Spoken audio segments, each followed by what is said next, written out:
Hola y bienvenidos a una nueva charla de Forbes Colombia, donde las ideas poderosas se vuelven conversación. Mi nombre es Andrés Montenegro Vergara, Head of Content de Forbes Colombia, y en la charla de hoy vamos a hablar de un tema que no solamente es coyuntural, sino que realmente nos termina afectando a todos, desde los consumidores, las personas en su día a día, hasta las grandes empresas y los grandes negocios.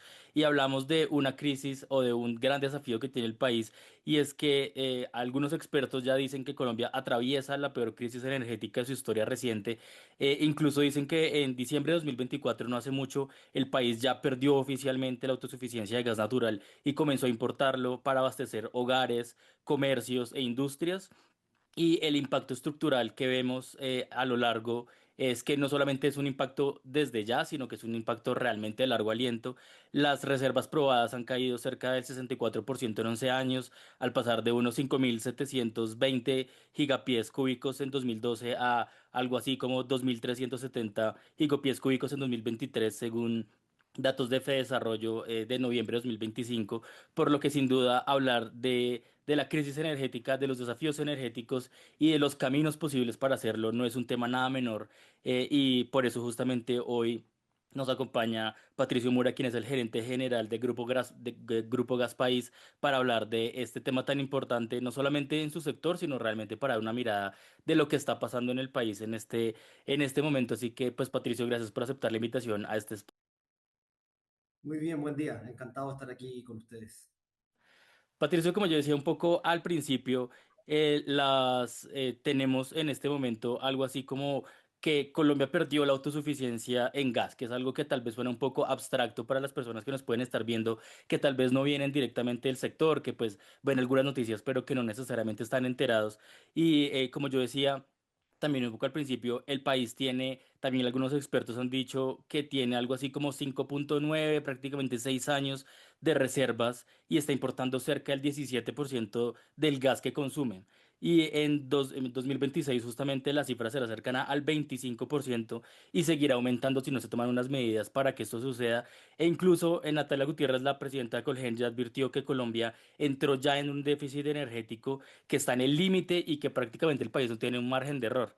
Por eso, sin duda, quisiera que empezáramos esta conversación hablando de, en ese contexto tan desafiante, en ese contexto en el que todo parece un poco tan caótico, pues ustedes tienen un rol ahí bien interesante de un camino, pues de unas oportunidades, de unas líneas en las que el país puede sin duda ir un poco más adelante. Y quisiera que empezáramos a hablar justamente de cuál es la importancia del Grupo Gas País ante este desafiante panorama energético de Colombia, cuál es ese rol, dónde se ubican ustedes en, pues, en este panorama que, como yo decía, suena tan desafiante.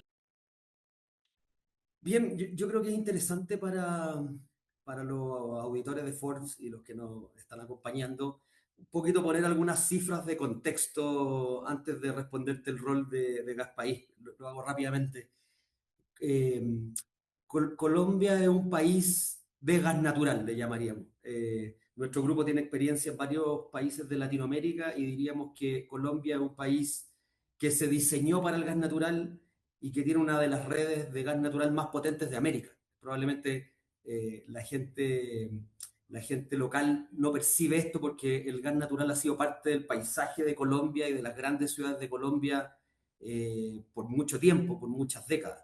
Eh, Chile, por ejemplo, es un país que no produce una gota de gas natural, una molécula de gas natural, y un país que está acostumbrado a importar. Argentina es un productor de gas natural, Perú es un productor de gas natural excedentario, o sea, le sobra gas natural y lo puede importar, y Colombia más o menos tenía esa configuración. Bueno, ya lo que nos vemos enfrentados ahora es que está faltando 20% de gas natural en Colombia, y eso es lo que está prendiendo de alguna manera toda esa alerta. Pero Colombia es un país que o tiene que desarrollar exploración offshore o en tierra o fracking o cualquiera de estas alternativas, y es un país que debería volver de alguna manera a tener gas natural por la infraestructura que tiene.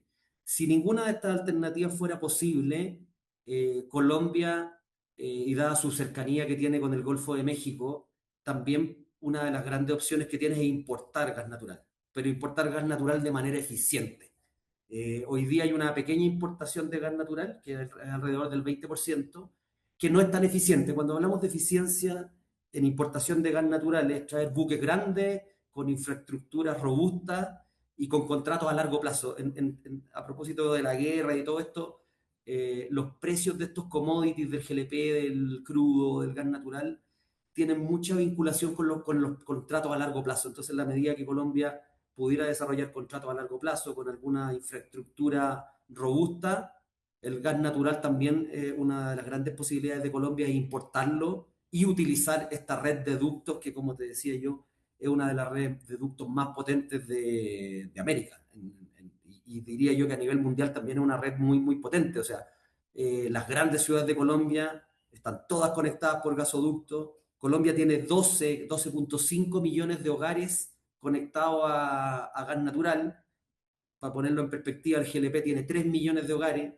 En industria, el gas natural es más o menos 7 veces lo que es el GLP. Hoy día diríamos que la matriz energética de Colombia es una matriz con una base muy fuerte de gas natural y con un GLP que es un complemento de ese gas natural, que es como podemos ver también en otras ciudades, en otras latitudes, ¿no? Si uno va a Europa, España, Francia, Portugal, el gas natural es el principal energético de las grandes ciudades y es lo que le llaman ellos el off-grid, el GLP tiene un rol. Entonces, cuando uno ve otras latitudes y otros países en el mundo, lo que ve es que estos dos combustibles, el GLP y el gas natural, que son llamados combustibles de transición, son combustibles complementarios. Entonces, haciendo un pequeño resumen, Colombia hoy día está en ese desafío.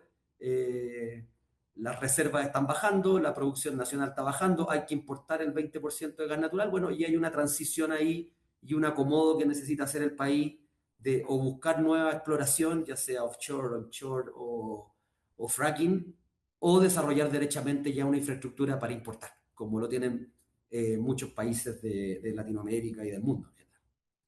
Eso es para dar un poquito de contexto, Andrés.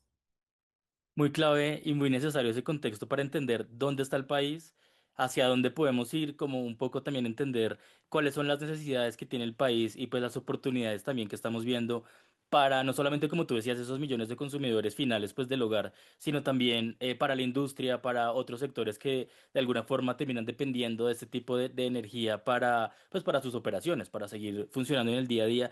Y tú comentabas algo muy interesante sobre el papel que tiene el GLP dentro de la ecuación, pues un poco también como para que las personas que nos ven que tal vez no tengan mucho el contexto de lo que estamos hablando, este es el gas licuado de petróleo que también, como tú decías, es muy complementario y es muy necesario también en lo que estamos viviendo en el país, no en vano.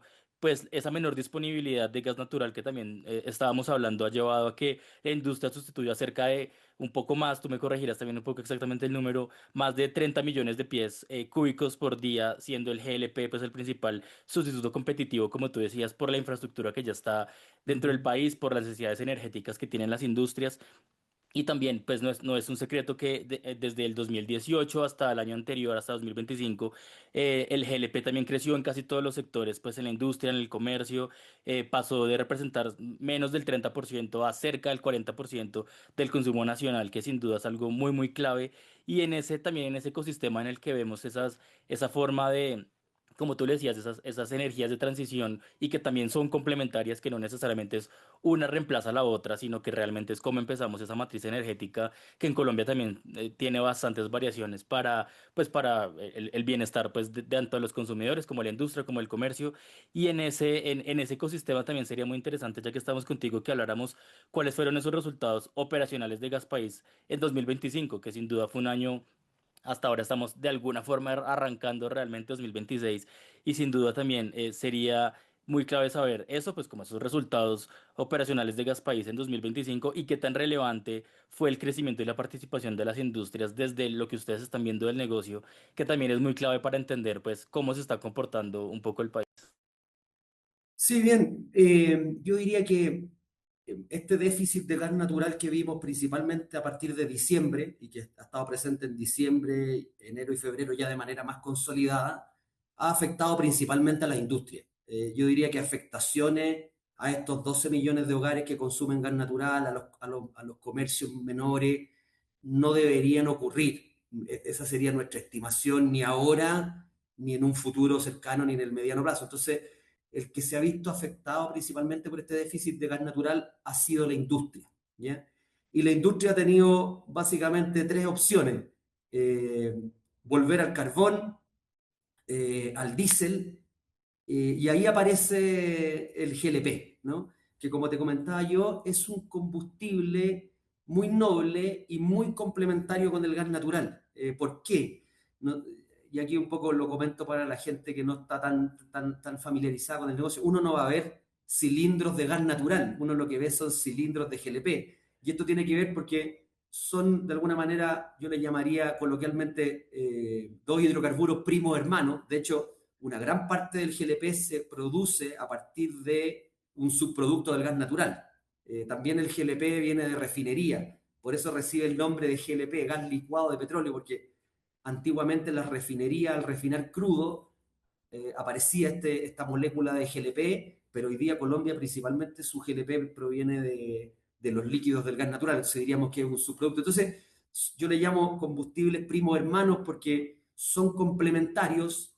El gas natural trabaja a mayor presión, por lo tanto requiere más densidad de consumo, por eso lo vemos en las grandes ciudades, en las grandes industrias, y el GLP de alguna manera, como te decía yo, que los europeos le llaman el off-grid, se distribuye más en las zonas donde hay menos densidad, en los campos, en las faenas agrícolas, en la industria avícola. Entonces, son dos combustibles que si uno, o dos hidrocarburos que uno, si uno los ve en el desarrollo de su historia y en el mundo, han sido muy complementarios. Y en ese sentido, ante este déficit de gas natural que han tenido las industrias, bueno, las industrias tuvieron tres opciones, básicamente, carbón, diésel o GLP, y ahí el GLP en Colombia diría yo que estaba bastante bien preparado para este momento, ¿ya?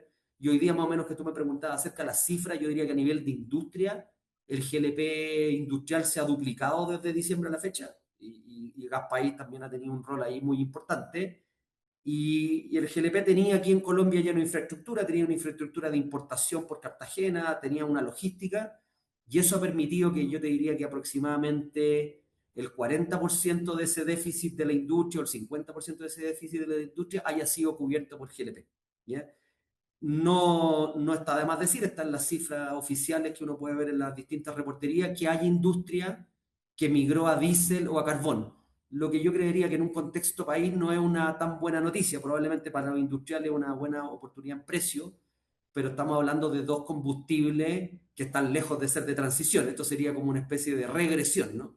Estaríamos retrocediendo hacia combustibles más contaminantes, con más emisiones de CO2 eh, y con más material particulado y que liberan más material particulado. Entonces, un poco redondeando aquí tu pregunta, diría que los 3 meses de la industria del GLP han sido muy intensos en términos de lo que es gas país. Nosotros hemos desarrollado clientes importantes de sustitución de gas natural, clientes grandes que venían del gas natural y bueno, y hoy día nuestra principal misión con esos clientes es asegurar continuidad operativa. Estamos hablando, Andrés, de industrias grandes, cerveceras, vidrio, cartoneros, industrias que son bastante relevantes para el desarrollo del país, que requieren continuidad operativa. Estamos hablando de operaciones 24/7, operaciones bastante robustas, donde el GLP, de alguna manera, ha jugado ahí un rol que en condiciones normales no le hubiese tocado jugar, pero esto es como el jugador de fútbol que está en la banca y lo metemos al campo de juego porque vamos perdiendo 1-0 y diría yo que el GLP ahí cumplió un rol bien importante en este trimestre y durante este año y creemos también que durante el 2028 y el 2029 también va a jugar ahí un rol importante cubriendo esa demanda que el gas natural no está pudiendo cubrir. Muy clave esa analogía que dices ahí, sí, como ese jugador versátil que puede entrar a cubrir Claro, varias posiciones. Y también me causa, pues me da mucho pie lo que estás diciendo para esta pregunta que te voy a hacer. Y es que, como tú decías justamente al final de la respuesta, ya esto que tú dices no solamente es una opinión de líderes como tú, de otros líderes del sector, sino la Bolsa Mercantil de Colombia confirmó que la oferta de gas natural caerá en cerca de 91 GBTU en 2026, que no es nada menor. Frente a lo declarado en 2024, pues un poco dejando cerca del 20% de la demanda nacional, como ahí, como tú decías, a ese jugador que debe entrar un poco y que son industrias que desafortunada o afortunadamente no pueden parar, no pueden darse el lujo de dejar las operaciones quietas, así sea una semana para mirar cómo resolver, sino que, como tú también decías, necesitan una continuidad operativa, pues 24/7 todo el año para cumplir las demandas del país, más allá de solamente su operación. Y a su energía también nos dijo, justamente hace cerca de un año, que la oferta de gas comenzaría a caer en 2026, pero que eso podría afectar cerca del 40% de la demanda del mercado, que no es tampoco nada menor, como tú decías, no es algo que se vaya a resolver en el primer trimestre del año o que estamos viendo que va a resolverse muy pronto, sino que realmente es un escenario que va a requerir un poco más de tiempo. Y justamente pensando, siempre es muy difícil pues empezar a hablar del futuro, aunque usted ya tiene unos planes estratégicos pues a mucho más largo plazo o en el plazo inmediato, que ya estamos hablando que el plazo inmediato es a 3 o 4 años, ya ni siquiera es el mediano plazo, sino el plazo automático. Y también ustedes desde Grupo Gas País, ¿cómo vieron el arranque de este 2026? ¿Cuáles son sus proyecciones de crecimiento y las proyecciones de año? Entendiendo pues este contexto, entendiendo ya cómo viviendo el 2026, viendo que esas proyecciones se están cumpliendo, tal vez algunas de alguna forma no tanto y otras están excediendo pues lo que se había mirado y lo que se había proyectado. ¿Cómo están viendo ustedes el arranque de 2026 desde el grupo y cuáles son las proyecciones que tienen pues para crecimiento y para mantener la atracción dentro de este ecosistema y dentro de esta realidad pues que estamos hablando en esta charla? Sí, diríamos que si uno lo mira desde la perspectiva del GLP y de nuestro rol, nosotros estamos con un viento a favor, ¿no? Hay una demanda que debería, que era de otro hidrocarburo, que se vino a nuestro sector, entonces nosotros hemos duplicado las ventas, eh, y probablemente creemos que este año 2026 va a ser muy bueno para el grupo, dado ese factor, y también el 2027 y el 2028, que es como el horizonte que vemos nosotros que va a estar esta oportunidad de sustitución de gas natural. Sin embargo, nosotros estamos más focalizados y tiene que ver también con el propósito de la compañía y también nosotros somos parte de un grupo que opera en Chile, en Ecuador, en Perú, y también estamos tanto en el negocio del GLP como en el gas natural. Quizás aquí en Colombia estamos más enfocados en GLP, entonces conocemos ambos sectores. Eh, Nosotros estamos muy enfocados en el tema de continuidad operativa y de los clientes, en el fondo. Ese es nuestro principal driver, más que tener un crecimiento ilimitado respecto a nuestras ventas. Nuestra principal preocupación es la continuidad operativa de estas grandes industrias y también de nuestra base de clientes que nos acompañaron desde el 2025 hacia atrás, ¿no? En ese grupo de clientes nosotros tenemos hogares, familias, abastecemos con gas natural también y con GLP, zonas como Pitalito, como Neiva, pequeños poblados que tienen que ver con un rol más social que tiene el gas en Colombia y que nosotros lo desarrollamos fuertemente. Entonces, diría yo que el crecimiento tiene hartas expectativas, pero nuestros esfuerzos están puestos en continuidad operativa y en que todos nuestros clientes no se queden sin gas, en el fondo. O sea, para nosotros es tan importante un hogar en Pitalito, que consume 10 kilos mensuales, como una gran industria que consume 500 toneladas mensuales. Esa es un poco la filosofía de nuestro grupo y en lo que estamos hoy día. Muy clave eso que nombras porque también me da pie para algo que quería que habláramos y es que pues uno entiende de alguna forma, no sé si sea lo correcto decirlo así, pero como la función social para que llegue a poblados como tú decías, donde tal vez la infraestructura pues no está desarrollada al punto como en otros lugares del país o en otros países que ustedes tienen presencia. Pero no solamente eso termina siendo una ventaja competitiva, sino también uno ve cosas como que el precio internacional de propano del Mont Belvieu pues también es mucho más competitivo frente al precio pues del gas natural importado, por ejemplo, o que el precio, aunque no lo es todo, pues como que no solamente estamos hablando de qué es más barato, qué es más económico o qué es más estratégico entre las operaciones, sino que también hay otras ventajas dentro del GLP frente al gas natural importado que no se limitan únicamente al precio de traerlo a Colombia o pues de ponerlo a disposición, sino también cuáles son esas ventajas que tiene hoy justamente el GLP más allá del precio por MMBTU, pues que sabemos que es muy importante para las empresas para la continuidad operativa, pero sabemos que hay otras ventajas que van más allá, pues únicamente de un número, pues, de una cifra. Bien, bien. Interesante ahí comentarte un poquito esas diferencias de estos primos hermanos, ¿no? Que un poco es hacia dónde apunta tu pregunta. Eh, Diría yo. que el GLP tiene una característica de flexibilidad, ¿ya? Y esa es la que hemos visto hoy día en Colombia. El GLP tú lo puedes meter dentro de un cilindro, subirlo a un camión, transportarlo 500 kilómetros, subir un cerro, subirlo a una moto, una bicicleta y colocarlo en un hogar de una familia colombiana, en la ruralidad, ¿ya? El gas natural, por sus características, que es un producto, es un hidrocarburo que trabaja a más presión, tiene otras dificultades para transportarlo. Se transporta en grandes cantidades. Los barcos de gas natural son criogénicos, eso significa que el gas viene a baja temperatura, entonces tiene otra tecnología. El GLP no. El GLP después tú lo descargas en Cartagena y lo mueves en camiones cisterna hacia el centro del país. Y ahí un poco, en este relato que yo te voy haciendo, tú vas viendo lo bueno y lo malo o lo versátil del uno y el otro. Lo que concluye que son combustibles complementarios en los países. Entonces, como te decía antes, hoy día al GLP le tocó jugar de titular de alguna manera en esta matriz energética y está respondiendo. ¿Y por qué está respondiendo? Es porque es versátil. La industria del GLP, tú dices, duplicamos las ventas.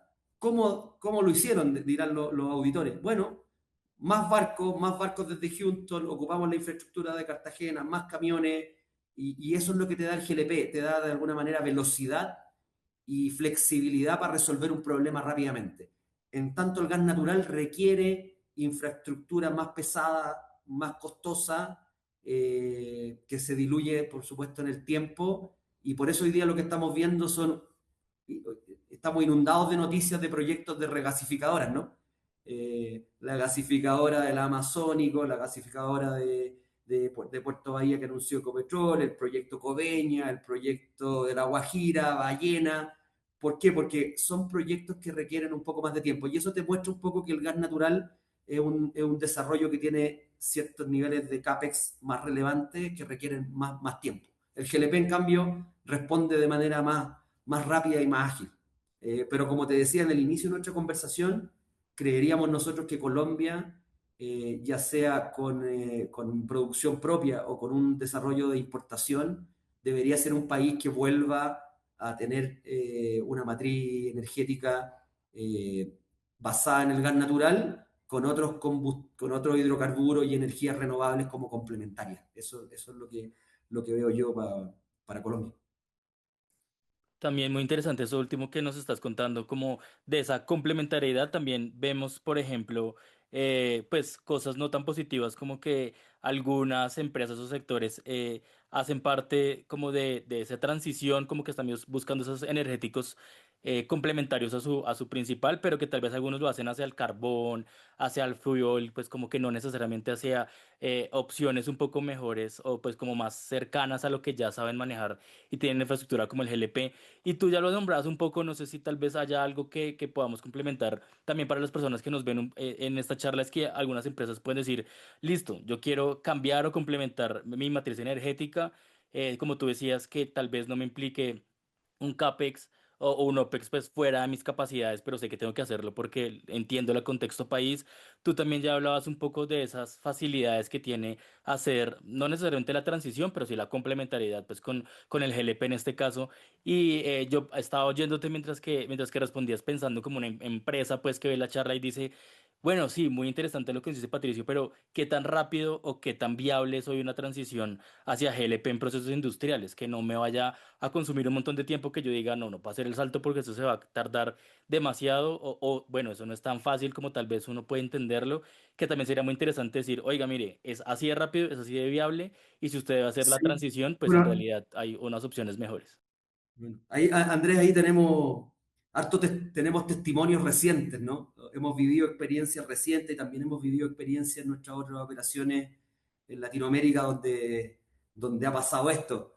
Ahí haciendo un pequeño recuento, hace unos 15 o 17 años, Chile importaba gas desde Argentina con un ducto, entonces teníamos gas natural muy barato, y después ese ducto se interrumpió y pasó este mismo fenómeno. Hubo que responder rápidamente y el GLP fue el que permitió darle continuidad hasta que se construyó la infraestructura que tiene hoy día Chile de importación marítima. Entonces, lo que hemos visto ahora es que eh, un proceso de GLP puede tardar 30 días, en 20 días. O sea, lo que vivimos en diciembre en Colombia probablemente no se haya visto nunca antes. O sea, la gente, los industriales estaban con sus contratos de gas natural que estaban expirando, esperando a sus proveedores para saber cuál era el nuevo precio y cuál era la nueva confiabilidad, o sea, cuánto le iban a entregar.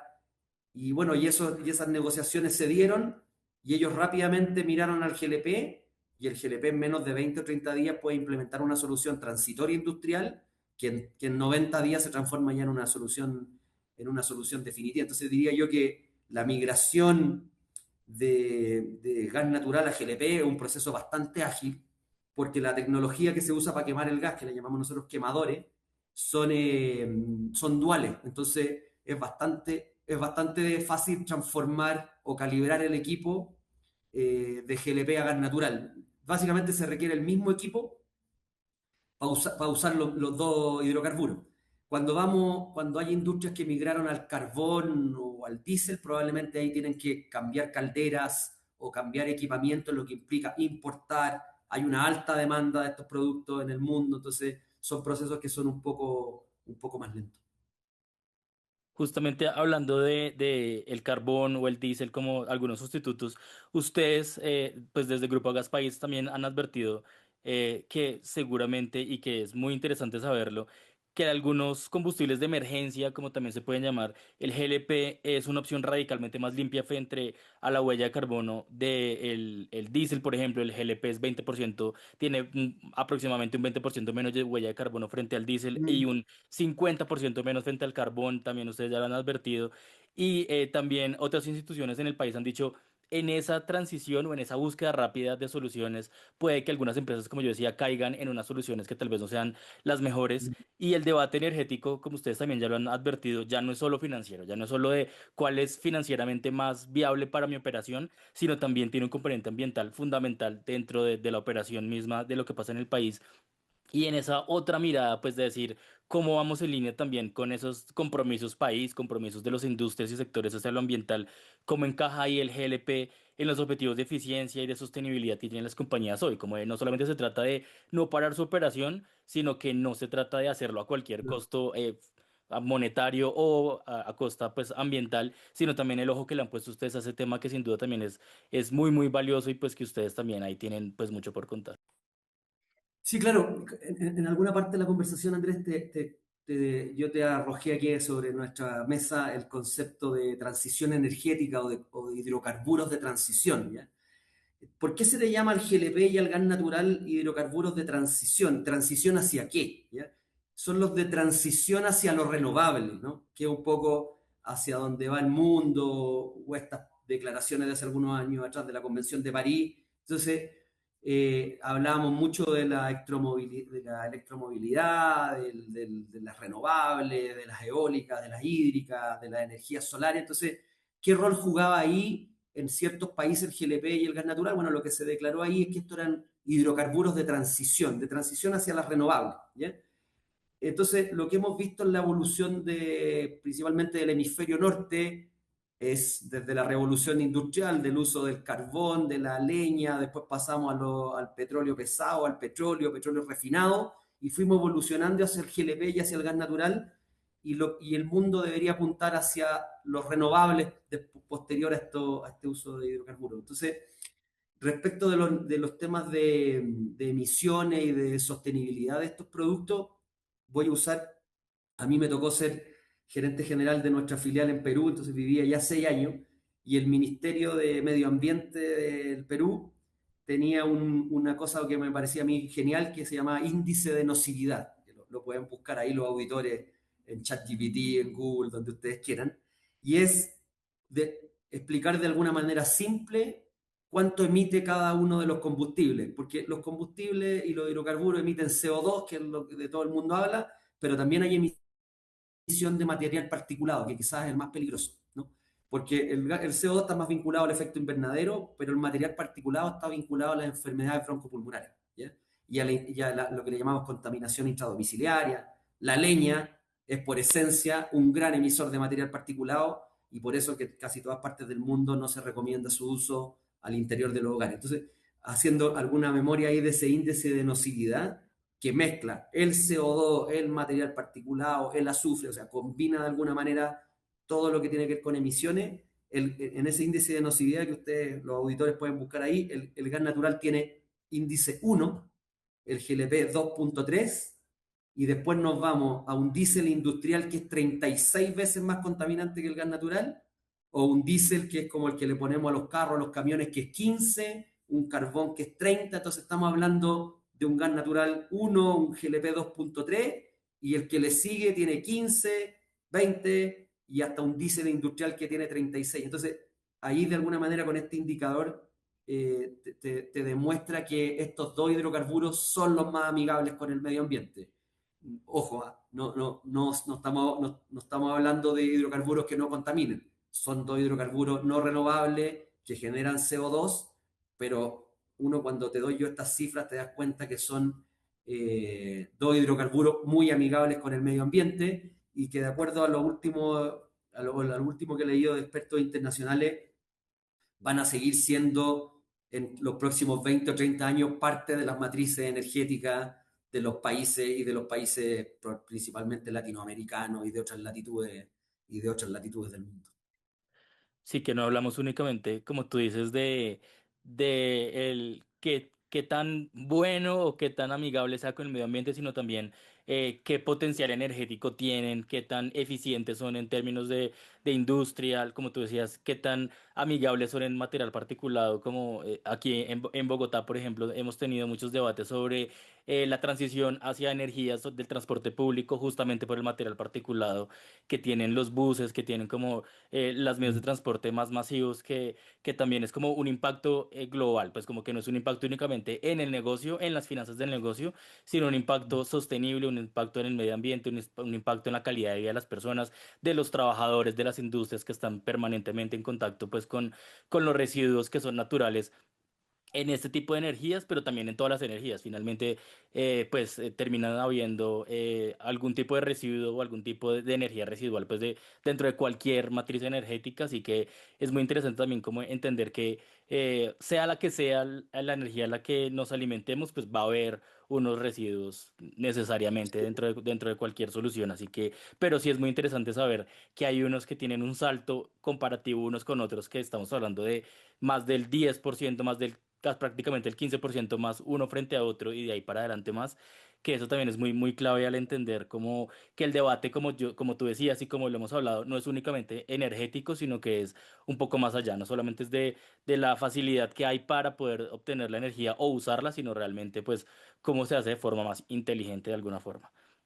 Y Patricio, para ir cerrando esta conversación que ha estado tan interesante, también yo quisiera que empezáramos a cerrar justo hablando de que el asunto ya no solamente es técnico, ya no solamente es de si es posible o no hacer una reconversión, una conversión, si es posible o no transportar X o Y tipo de energía, sino justamente estamos hablando de que ya no ponerle el foco a esto termina siendo una amenaza macroeconómica, como hablábamos muy al inicio, que ya no solamente afecta las tarifas de las personas que nos ven en su casa, de lo que pueden llegar a consumir en su hogar en unos años, sino también golpea directamente pues el crecimiento económico, la productividad, la capacidad exportadora de otras industrias que producen en Colombia pero exportan sus productos, el empleo, pues como hay muchos más aristas que se podrían ver afectadas dentro de esta coyuntura, que tenemos otro tipo de coyunturas como el si vamos a tener nuevos proyectos de exploración o de explotación. Ya veíamos con Sirius 2 lo que está pasando recientemente. Como tú decías, pues no se trata uno sobre otro, sino de cómo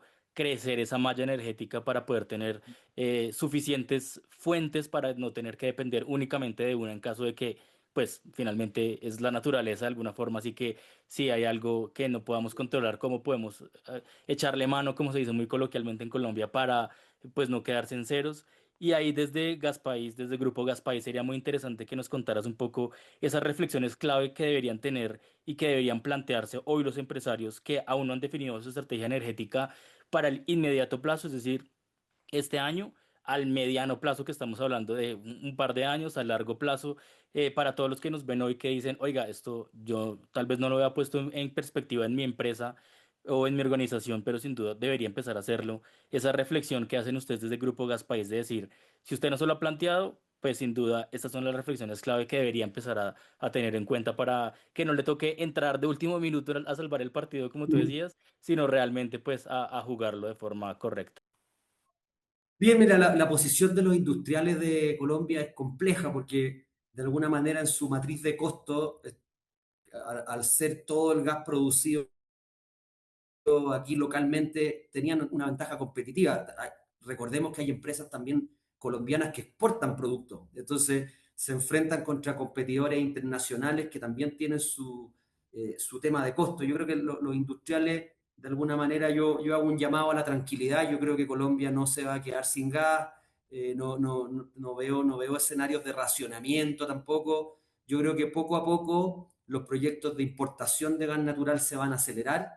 Hay una serie de proyectos que yo te nombré, que ustedes también conocen bien, que los auditores conocen bastante bien. Yo creo que alguno de esos proyectos se va a dar. Yo creo que van a haber proyectos eficientes y en la medida que esos proyectos puedan competir unos con otros, eh, hará que el costo de la molécula de gas natural vuelva a ser competitivo. Está la alternativa del GLP, que nosotros la tenemos muy desarrollada y que es muy eficiente. Entonces, yo creo que en la medida que el mercado tenga cierta competitividad y que los industriales tengan ciertas opciones distintas para resolver su tema energético, el país va a salir adelante y la industria colombiana va a volver a tomar el protagonismo. Creo que estamos atravesando una pequeña crisis donde el GLP está jugando un rol bastante protagónico y como te expliqué en la entrevista, es un hidrocarburo bien versátil, bien flexible, bien amigable con el medio ambiente, que le está ayudando a resolver el problema a la industria. Y bueno, invitamos también a las industrias que no hayan tomado sus decisiones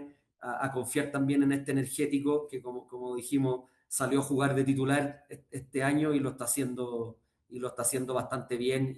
Y tú puedes ver que no han habido desabastecimiento ni cosas por el estilo. Muy interesante, sí, como verlo ahí, con la versatilidad que tiene y pues sin duda asesorarse de los expertos, pues como ustedes en este caso en Grupo Gas País, pues porque esto tampoco es un trabajo solo de una sola industria, que tal vez una empresa se pueda sentir sola, decir yo a quién acudo, pues a quién le pregunto, entonces también un poco este espacio justamente era como para mostrar que las conversaciones se están tomando y que sí hay posibilidad pues, de hacer las preguntas correctas que muchas veces difíciles a las personas correctas, pues para saber por dónde transitar los desafíos y pues las coyunturas que no son tan fáciles como Sí. esta que estamos hablando justamente hoy. Y Patricio, yo quisiera que cerráramos esta charla con lo que nosotros definimos como la pregunta de Forbes Colombia. En nuestras charlas siempre nos interesa mucho tener a los ejecutivos, a los C-levels, como en tu caso, que tienen una visión muy interesante que no es únicamente operativa del cómo manejo mi empresa hoy, sino una visión mucho más analítica, que tienen, como en el caso del Grupo Gaspais, pues una mirada regional también muy interesante que nos pueden dar unas luces más allá de los temas coyunturales. Y esta pregunta también suele ser a veces la más difícil para algunos de los C-levels. Y es, tú trabajas, tú lideras y tú has estado muy involucrado en un sector que, como hemos hablado a lo largo de la charla, exige reinventarse casi que en tiempo real, casi que tomar decisiones muy, muy rápido para poder pues ir a esos clientes finales, a esos intermediarios, a esas industrias para ayudarles. ¿Y qué consejo le darías tú a los líderes que nos están viendo en este momento, a los futuros líderes que también nos están viendo en este momento en esta charla, para que conviertan sus grandes ideas en acción, para que esas grandes ideas que tienen, que pueden solucionar coyunturas como la que hemos hablado hoy, pero que en realidad desde el sector donde estén tengan grandes ideas para ir hacia adelante como industria, como país, como región? ¿Cómo hacer para que eso no se quede en grandes ideas, sino para que realmente llegue a la acción, llegue a la transformación sectorial, a la transformación de país, como ustedes lo han logrado hacer también con esos casos positivos que nos estabas contando? Bueno. Mira, yo particularmente soy un enamorado del emprendimiento y de la innovación. Me ha tocado también en el pasado liderar algunos procesos en el grupo de ese tema y creo que haber aprendido mucho de los emprendedores. Yo diría que hoy día la clave, y pensando que le estamos hablando a profesionales jóvenes o profesionales que están en desarrollo, tiene que ver con la capacidad de adaptabilidad. Yo creo que ese hoy día es el factor clave tanto en las empresas como en los ejecutivos. El grupo Gaspaís tiene más de 1.200 colaboradores, para que un poco ustedes vean la magnitud de nuestra compañía. y nuestros principales ejecutivos hoy día, los desafíos que tienen más que técnicos son de adaptabilidad. Y lo que hemos visto en el mercado colombiano en diciembre, enero y febrero es un cambio radical muy rápido que cambió las reglas del juego de alguna manera. Entonces, yo si tuviera que dar algún consejo o recomendación, diría yo el tema de adaptabilidad y adaptación, lo que le llamábamos antiguamente adaptación al cambio, pero hoy día yo diría que es más fuerte, ¿ya? Y es como los ejecutivos y como las compañías tenemos la capacidad de reaccionar a cambios imprevistos en el entorno, en las normas, en las leyes, en las reglas del juego, en los institutos, una guerra. El gas valía, el Brent valía hace 2 semanas $75 el barril, hoy día vale 108. Eh, Diría yo que hoy día el mundo y los negocios están con una volatilidad que no habíamos visto en las décadas pasadas y hoy día los ejecutivos y las empresas lo que más tenemos que desarrollar es esa capacidad de adaptarnos a los cambios rápidos, ¿no? Y de reaccionar. Yo diría que te dejo eso como una principal reflexión, es algo que yo lo vivo a diario con mi equipo ejecutivo. De hecho, hoy día el conocimiento con las herramientas que hay, con la inteligencia artificial, de alguna manera, antiguamente la diferencia entre un ejecutivo y otro era cuánto había estudiado, cuántos libros había leído, cuánto había aprendido. Hoy día lo principal está en la práctica, ¿no? ¿Cuánto has hecho? ¿Cuánto has fallado? ¿Cuánto has ganado? ¿Cuáles son tus logros, tus no logros? Y cómo has desarrollado tu capacidad de adaptarte al cambio, en el fondo. Yo diría que eso hoy día es la clave para las empresas y para los ejecutivos de hoy, ¿no? Muy clave eso que nos dices de la resiliencia, la capacidad de iteración muy rápida. Pues sabemos que hay sectores donde la iteración no puede ser tan rápida como en otros, como en startups o como en lugares con una innovación que necesita fallar rápido, aprender rápido. Pero sí, muy clave esa reflexión que nos das de la resiliencia, de aprender de los errores, de aprender rápido y pues tener un equipo también y unos liderazgos como el tuyo que van muy en línea con eso de hay que aprender, no hay que dejar la innovación de lado, sino estar muy pendientes de lo que está sucediendo. Así que esa reflexión final me parece muy positiva para las personas que nos están viendo, para entender también a lo largo de esta charla la coyuntura en la que vivimos, pero también esa mirada, ya ese consejo que nos das tú también, que siempre son muy valiosos en esos espacios. Desafortunadamente, justamente con esa mirada y esas reflexiones llegamos al final de esta charla Forbes Colombia, en la que hemos hablado de muchos temas muy interesantes sobre la coyuntura energética del país. Hoy nos acompañó Patricio Mora, quien es el gerente general del Grupo Gas País. Así que, Patricio, gracias por todo lo que nos enseñaste, casi que una mini masterclass para entender lo que está pasando en el país, por esa reflexión final y pues siempre es muy grato tener invitados como tú en este espacio.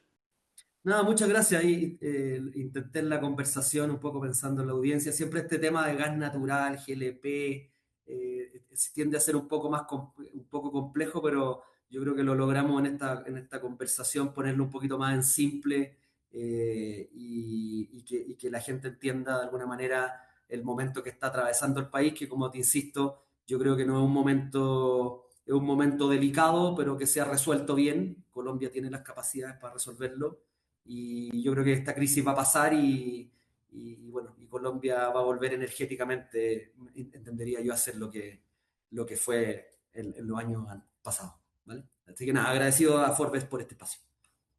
A ti una vez más, Patricio, gracias por aceptar esta invitación a nuestra charla de Forbes Colombia, donde las ideas poderosas se vuelven conversación. Esperamos tenerte, como este es un tema tan coyuntural, esperamos tenerte en otros espacios de Forbes Colombia, justamente para seguir teniendo ahí tu visión y pues la visión que lideras desde Grupo Gas País, que sin duda es muy valiosa para lo que hacen y a todos los que nos acompañaron en esta charla de Forbes Colombia también. Gracias por seguir conectados con esta charla. Los invitamos a revivir esta y otras charlas de Forbes en nuestro canal de YouTube, donde nos encuentra como Forbes Colombia, a seguirnos en nuestras redes sociales, donde también estamos como Forbes Colombia, y a seguir muy pegados y muy pendientes de este análisis de otros temas coyunturales en nuestro portal en Forbes.co.